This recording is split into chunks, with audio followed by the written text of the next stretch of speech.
Hello guys, in today's video I will be showing you how to fix PUBG Mobile, PUBG Mobile stop and problem. So the answer is easy. Just go to the settings and then scroll down to the apps section and then go to the search PUBG Mobile and then go to the storage, and here you will find this clear cache option. Click on it.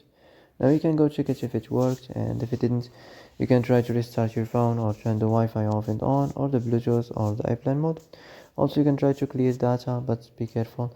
If you clear data, all these applications data will be deleted. This includes all files, the settings, the accounts, the databases, etc. So be careful if you want to clear your data.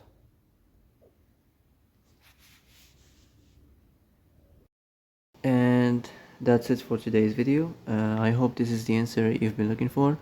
If you like this video, don't forget to like and subscribe, and see you in the next video. Thanks for watching.